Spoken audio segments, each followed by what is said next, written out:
All right, everyone, welcome back into another NBA DFS video. My name is Polzin with 9to5 Sports. You're going to be breaking down this small two-game slate on Thursday. It is a Thursday. I want to remind you guys of that because I do come out with Thursday Night Football video as well. So make sure you're checking that out as well on Sunday Night Football. Get you some good advice. Let's put it that way. So, make sure to check that out as well. If you guys enjoy the coverage on the channel, make sure to give a like and subscribe, though. That helps me be able to put out more content, which is why I've been able to put out so much content lately. So I do appreciate that, guys. My goal is to get to 5,000 subscribers before the new year. I think we can get there. We're on track to get there, so let's keep it up. I do appreciate that. So in this video, as always, going to be touching on the top 5 plays for this small two-game slate. So my biggest worry with the slate, guys, is that it is tough because we have the Golden State Warriors, a team in which really anyone can go off for them on any given night. They are kind of priced correctly.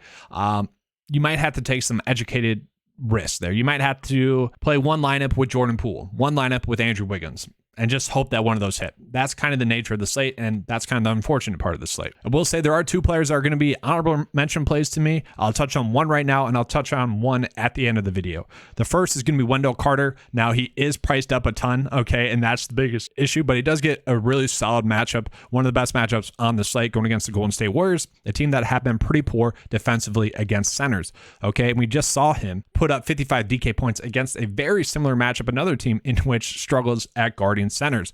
So he is someone that should be around 35 DK points on tonight's slate with the upside to go for 40, maybe even 50 as well. The issue is 7.4 is a lot to pay up for him, and you do want to be paying up for a different center on this slate. So just an honorable mention play that I wanted to throw out there for you guys. Starting with core play number 5. So Jalen Suggs. Honestly, Jalen Suggs is a very interesting play. Only played in 28 minutes last game. That could be due to 2 reasons. One, poor night shooting, or injury. Either way, we probably should see a little bit more run from him in this game. I kind of like the fact that he had a poor night shooting in his previous game. 3 for 14 and 1 for 9 from 3-point range. I love the fact that he did shoot 9 3-pointers, though. If he just makes a couple more of those at this price point, we would certainly take, that production. And at 5.7, where I'm struggling to find value on the slate, he is one that should be a good price point play for you as long as he doesn't have another terrible night shooting, as long as those minutes are there. And at 5.7, he does make a lot of sense. And kind of sticking with that theme of, hey, first night back from an injury, they should have a better night shooting tonight. The minutes should be there a little bit more as well. I'm looking at Josh Giddey. Now, Josh Giddey had a poor night shooting, 3 for 12, 0 for 3 from 3. That's not good. He did have 10 assists, which we do like, okay? If he really makes a couple more buckets there, gets a double-double, like you're perfectly happy with that production. The weird thing about Giddey as a play is that basically all of his production came in the first quarter of the last game. Just strange there, okay? I do expect him to get a little bit more minutes, unless we get word that that's not going to happen. Okay, then we'll see. But I love the shot attempts. Okay, those 2, Suggs and Giddey, should have a better night shooting. Just talk about natural regression. We're looking at positive regression. He should have a much better night shooting. And then we look at what he did last time against Denver, 49 DK points. Absolutely spectacular. So I do think we do have the upside to get 40 DK points from him if he gets those minutes. Now, the issue with those 2 plays is that they're highly risky. Okay, both coming back from injury, both had a poor night shooting, both not projected to get too many minutes. Okay, if we get 30 minutes out of those guys, we love that. That is kind of the nature of this slate. Unfortunately, I don't love this slate. It's probably not going to be one that I'm chasing too much. Same thing for core play number 3, where we just hope that those minutes continue to be there for him. Bol has had 30 minutes each of the last 2 games, and he's been productive really the last 5 games. Okay, at this current price point, I would take 27 or so DK points, knowing that we have the upside to potentially get like 38 DK points. I will take that. If the game stays close, it'll be because of the Orlando Magic starters were playing well, and it'd be because he is still playing well. My worry when Suggs came back is that the rotations would kind of shift and minutes would go away from Bol. That has not happened just yet. So I will be kind of taking that risk, and I know it is risk, and hoping that those minutes continue to be there for him and hoping that he can still have a productive night. Okay, price point wise, I do like it. If he's still getting those minutes, should give you 30 DK points, which on the slate I'll take. Now, those first 3 players I'm not as confident in as I would like to be, in all honesty. The next 2 players I do feel pretty good about as plays.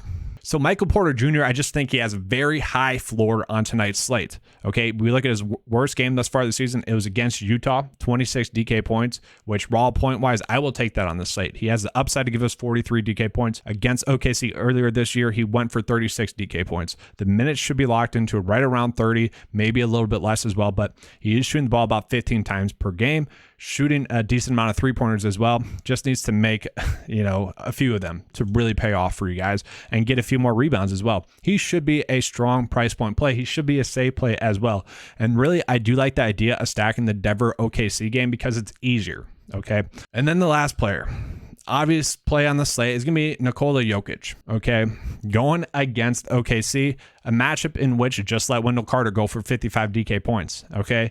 This is the best matchup on the slate, and we're getting the best player on the slate DFS wise. We just paid $12K for Giannis and Luka and found a way to make that work. I will certainly play 11.4 for Jokic on the best matchup on the slate, especially in a spot in which he just went for 66 DK points against. We just have to find a way to make him work into our builds. Should be a strong play. And I do want to mention the backup center for the Denver Nuggets, DeAndre Jordan. Now you could look at Jeff Green as well. Like, one of these two I think are going to be strong price point plays. One, if this game blows out, they should hold value.